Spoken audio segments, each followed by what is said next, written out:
workshop sessions and you enjoyed it very much. And welcome back to the plenary room. We are now going to hear from a very interesting project, and I would like to welcome Maya Zlatanova from FindMeCure to share her experiences with us. Thank you, Sophia. Hi, everyone.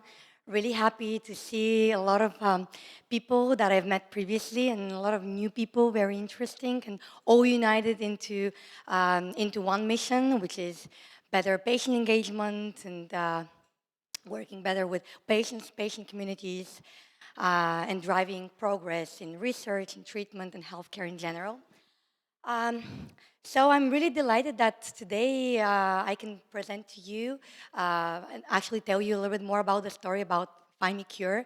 And what I really want to do is give you some insights, basic insights, what we've done, and mainly the lessons we've learned, and how we really started from an idea and created something that actually provides results, and really what are our next plans, basically. But first, I want to ask you something. I was wondering how many of you have stories of like patients, no matter whether this is you or a relative or a friend. How many of you have such stories? Can you raise your hands? Almost everyone. Yes, I think that's why we are here. And today, I'm going to share with you my story. This is actually me and my sister many years ago, as you can imagine from the picture.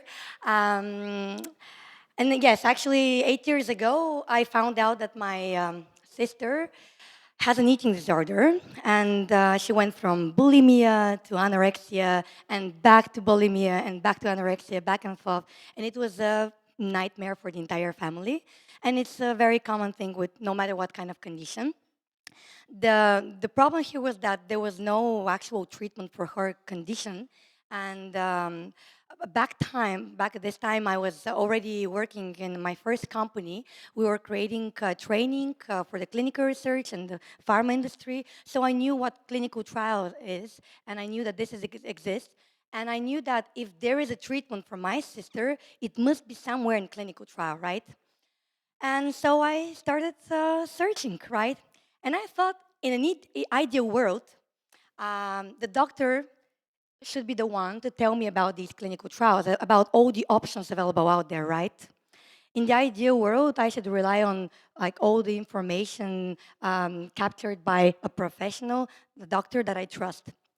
But we live in the reality, and the reality is that clinical trials are like postcode lottery. That's actually a description that I used from a patient advocate out of the UK. Why? Because what happens is that if you happen to be, let's say, in Germany, in the UK, and if you happen to live in a big city, for example, and if you happen to live close by a big healthcare center, a big hospital, and you're lucky enough that the doctor that treats you is also involved in a clinical trial, you might hear about a clinical trial, right?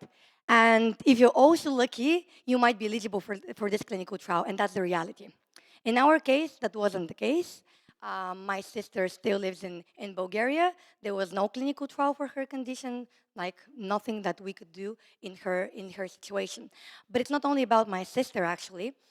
It's about a lot of other people that heard that I'm searching for treatments in development for my sister. Relatives, friends of friends started asking me, can you help us as well?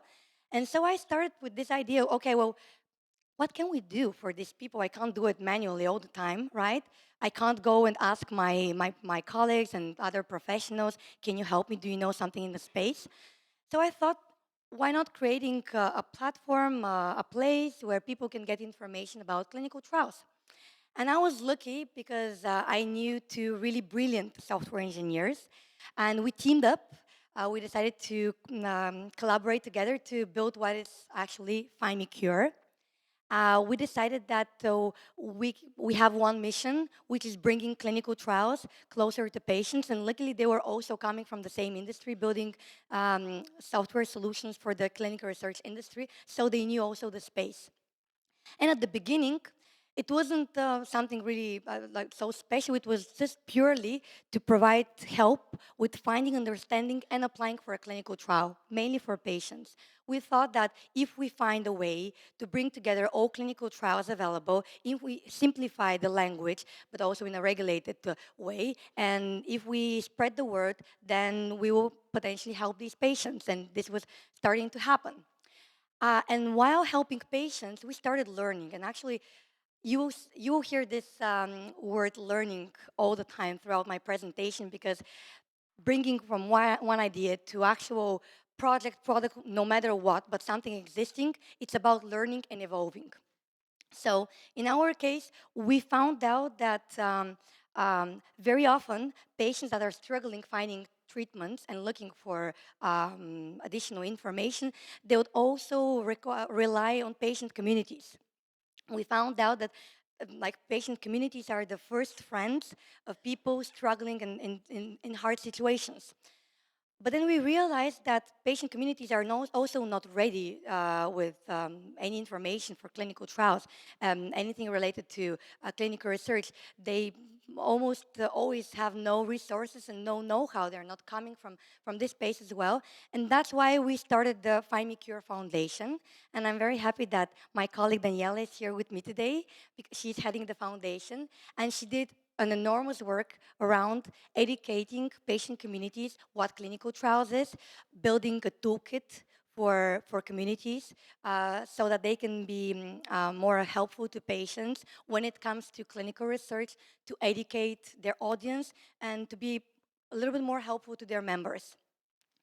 And yes, the website was running. Many patients were like coming to us and asking for help. The foundation was also helping many communities. We were spreading the word. Everything's like great. But that was again not enough, because we learned that like just having the information doesn't help you get into the clinical trial. So we continued evolving. And we actually created, we've built the FindMeCure automation platform. We found out that if we really want to help the patients, we have to structure the process of volunteering for a clinical trial online. Not only to structure the data and to provide it, like here it is, and you find the best way to use it, but really be able to be guided in the process of volunteering for a clinical trial, getting the education, but also identifying is this really an opportunity for you?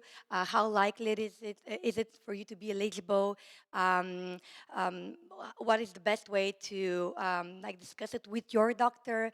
What is the best way to go and be screened at the site? But also learn from the actual sites what they want to have before meeting a new patient that they haven't met before that, why they would be open for some cases and not open for other cases, what they also want to achieve, because we also have to think not only about patients, but all the people, all the stakeholders in the whole process. In the end of the day, without the investigators in the clinical trials, there won't be studies as well.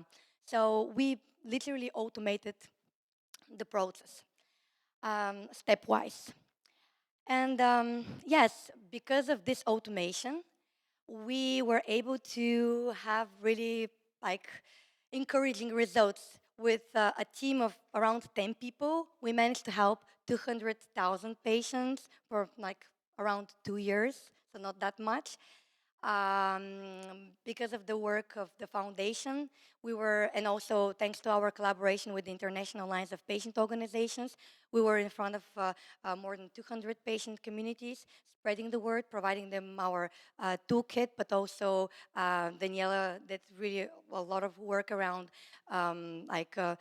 presenting on their meetings what clinical trials are, encouraging them to speak about it with their audience.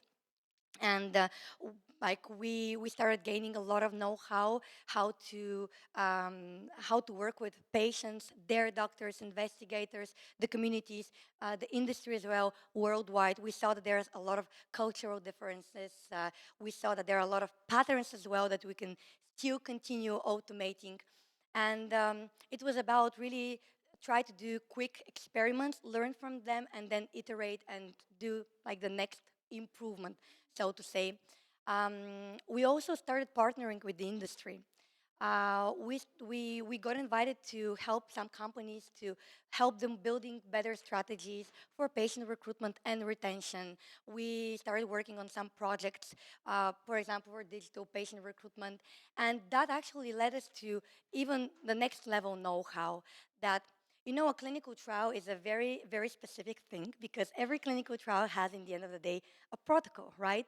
And a protocol comes with a lot of details. So the biggest complexity of everything that we are discussing now is that no matter how much we unify things, how much we generalize patient engagement, you have to then amend everything general to a very specific protocol and situation. And that's really the reality. And this is exactly what happens and what causes a lot of challenges with patient recruitment and engagement and retention, everything related to the clinical trials. And so we also identify that many of the companies are trying to think of engagement with patients and like doing something out of the box. What I mean by saying out of the box, besides the analysis of what is the competitive landscape and what are the sites that I should go in, but doing something like identifying the standard of care of the country, listening to the patient's perspective, bringing the patient community not only at protocol development stage, but also across the whole journey of the clinical trial. Not many companies realize that this is so important. So we asked ourselves, okay, if connecting to patients and just automating this volunteering process, it's clear that patients have interest. It's clear that in the industry needs it, but it's also clear that by just doing something while the clinical trial has already started, or even just like at some of the stages, is not enough. What else can we do? So then we decided that, yeah, we asked ourselves, what's next, literally. So we decided that as a team, we are a small team, as I said, but team of professionals in the clinical research space, but also data science, software engineering, marketing, psychology as well. So we decided that we already have a pretty good know-how, and we want to bring back this know-how in a more structured way so that companies have a different way for measuring and predicting what might happen in clinical trials. We've built a platform which is for the industry, which is literally aggregating a lot of data together, real-time data, so that we can then create different models in predicting patient recruitment. And it's very much aligned with what we are now discussing today, like measuring not so much patient engagement, but actually things that can be measured from the patient perspective that we should also consider together with everything else, together with what we're already measuring. So it's very important to understand that we don't have to just stop what we're doing now. Of course, site selection and country selection, these kind of things are absolutely important. We just have to evolve in the way we plan our clinical trials and just get closer to next generation clinical trials, next generation of planning, management, etc. Because yesterday I was on another conference in Barcelona, and I know the operation guys are discussing things like virtual clinical trials, decentralized clinical trials, and these are all good things. But these are just the instruments. We need to first ask ourselves, what do we actually need to achieve? What would be the challenges in front of us with patient recruitment, with the investigators, no matter what kind of challenges we think we're going to face, and then ask ourselves. The next question is then, what are the instruments out there? What are the types of solutions out there that might help me to my protocol, to my portfolio of clinical trials, etc. So one last thing that I want to share with you, because I can speak about FindMeCure and our journey forever. A lot of things happen. I know it's just a couple of years, but believe me, we learned a lot in this period of time, and happy to share after that. But I want to share with you one thing that my entire team really believes in, and that's why we exist in the first place. There are no such things as incurable. There are only things for which man has not found a cure. And if there is one message that I want to leave now with my presentation, is that when you have a problem or idea of solving a problem, think that there are no things unsolvable, but just things that are looking for the right solution. Thank you very much for your time and attention.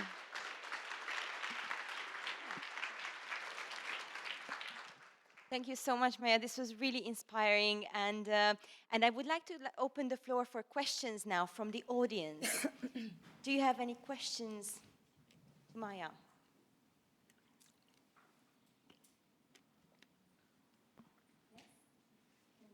Phones? Oleg Sarbenko-Ivsen. I have one question about the representation, representativeness. So it's a wonderful initiative. I just see the huge number and a huge representation of patient population. My question about geographies. So it's not a secret. We are always struggling with representation of most underserved countries in the world, because actually US, Europe, of course, is absolutely straightforward. It's Canada, Australia, it's a well-developed patient community.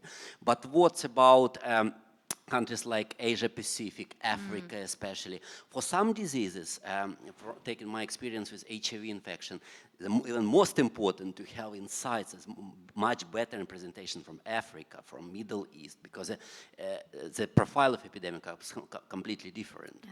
So what do you think about that? How we can address this challenge? So it's a very hard question. I'll tell you my opinion. In order to make a decision, especially for a clinical trial, you have to take many things into consideration. Like I said, I just mentioned briefly sites and country selection, and it's not a secret that like the way pharma companies choose countries and how clinical research organizations select countries is slightly different, but that's a big part of deciding what to do with a clinical trial. But besides that, you have regulations. You have available drugs, standard of care in the country. You have like patients' awareness, patient needs, market access after that. So in order to decide which area is meaningful, which country and area is meaningful for a clinical trial, you need to take into consideration all of these aspects and even more. Like these are just the basic ones. Need from the patient. Yeah, what I actually want to say is that all these things that I briefly mentioned can be measured in one way or another. Sometimes patient perspective cannot be measured just in one room with a couple of patients. Sometimes it's not a matter of one community or more communities. Also, it depends on what kind of community. Is it a local one? Is it an umbrella one? So this is also something that you need to take into consideration. But in general, what I want to say is that I really want to see more research in developing countries and emerging markets. I really want to see that, but I understand why there isn't so much. Because if you sit together in a room with people that have already tried, you see that there are a lot of complications popping up. And quite recently, I had a chat with a friend of mine. He opened a huge hospital in Africa. I don't remember exactly the name of the country. And he's doing manufacturing of drugs. And I was asking him, well, what do you think about going with virtual clinical trials straight in Africa, because there aren't many clinical trials in Africa, for example, so why do we have to do the traditional model? Why don't we just jump to the innovative model, and perhaps we can like be even more creative and innovative there? And then he was like, yes, such a wonderful idea. Let's really discuss that. Why don't we really do that? Our hospital is very innovative, very, very modern. And then we started discussing details, like, okay, but for virtual clinical trials, you need a device, right? And he said, no, we can't use device. They will steal it, they will sell it to somewhere else. But we need mobile devices. Yes, but they're using these kind of devices that cannot support this or the other thing.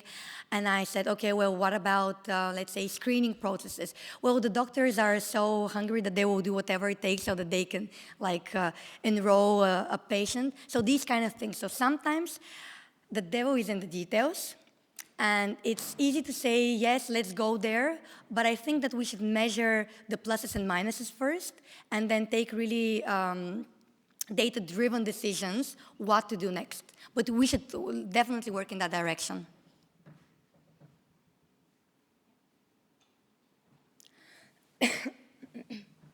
Paul Robinson, MSD. I don't want to take the wind out of your sails because I think what you're doing is absolutely brilliant. And I think we have a huge issue with diversity in clinical trials and representativeness in clinical trials. If we only recruit white Anglo-Saxon people in rich European and American countries, clearly the relevance of that data elsewhere is very questionable. However, I have two sort of concerns. One is around efficiency of clinical research, and clearly 500 patients at one site is very efficient. One patient at 500 sites is very inefficient. And so, some people who say, why isn't there a site in my country, or why isn't there a site in my city? We could do that, but it's not efficient, and that leads to net negativity. The other slight caution I'd have is sometimes this type of activity implies that a cure or an effective treatment is being withheld from you or hidden from you because you can't have access. If you've been around long enough, you've been around with clinical trials where the drug didn't work. And if you've been around long enough, you've been around where clinical trials where the investigation drug actually was harmful. And so again, I think people have to realize that getting into a clinical trial carries an inherent risk and inherent uncertainty. And sometimes they believe the cure is there and you're not letting me get to it. I think we have to be a little bit So I'll start with commenting the last thing, because it's still fresh in my head, and I'll ask you to remind me about the first thing. But I really like what one doctor told me. I had a friend of mine, she went through breast cancer. When she went to her doctor, the doctor said, okay, so you have breast cancer. Our job now, together with you, is to sit together and build a map of all the possible situations, all the possible treatment options, and decide how to, like, which journey to choose so that you have the maximum out of all options available, you know? So I think that in this map, there is definitely room for a clinical trial. It depends, of course, on the condition, but there is a room for a clinical trial. The problem that I see is that we rely too much on doctors, and they're just human beings in the end of the day. They can't know everything, or if they have to, I mean, they have to, we should probably start empowering them a little bit better, in a better way, not just expecting, but also helping them out. So if a doctor is not aware of a clinical trial that's, imagine my doctor in Bulgaria, how would he know about a clinical trial in Belgium that might be my option, right? So if he's not aware of that, or the patient is not aware of that, to ask the doctor, how are they going to put it on the map of treatment options? So I think our goal should be really to think in that direction, not think of clinical trials, it's a must, we have to recruit every patient. No, that's not true. We don't need every patient in clinical trials. We need the patients that can, you know it better than me. I mean, that's why we have the eligibility criteria. We need the patients that we think would benefit the most, right? So I think we're on the same side with the patients and on this thing. But trying to fit clinical trials on the map of treatment options is what our goal should be. About the first thing, efficiency. Yes. So I've been thinking about that for a long time, because in my case, in my sister's case, she couldn't be a part of a clinical trial, and to be honest, she's struggling a lot, because there is one pretty good clinical trial, it's in the UK, but she's in Bulgaria, and there are a lot of complications around that. So I was always thinking, yes, you're right. There isn't any logic of opening 500 sites so that we can find the one clinical trial. But that's if we look at the current model of clinical trials. What if we have a different ways of conducting clinical trials, and then instead of opening 500 sites so that we can be more adaptable to patients, what if we create the site when we find the patient? What if we do it the other way around? I don't know whether this is a decentralized clinical trial. I don't care how we call it. I just care about the fact that I really want, and I believe me, that's my personal goal, and I will work in that direction no matter how. But really, I want to see someday that a patient that is, let's say, in Bulgaria can be a part of a clinical trial that's happening in the UK or in the other corner of the world. And this can happen. We have the capabilities. I think regulators are also opening for that because we are in a very serious situation with research. If we want to move forward with progress, we have to adapt to a new situation. And I also want to bring something that is a bigger driver here. If we don't have such a model, what will happen with personalized medicine research? There is no other way. You have to find first the patients, and then probably like build the equipment around that to perform the clinical trial. Thank you so much. Thank you very much. Thank you for your questions, and thank you to Maya. I think Thank she you. deserves a big applause.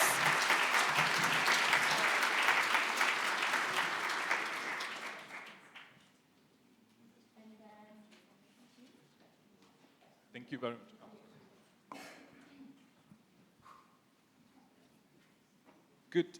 Good morning. Who won the treat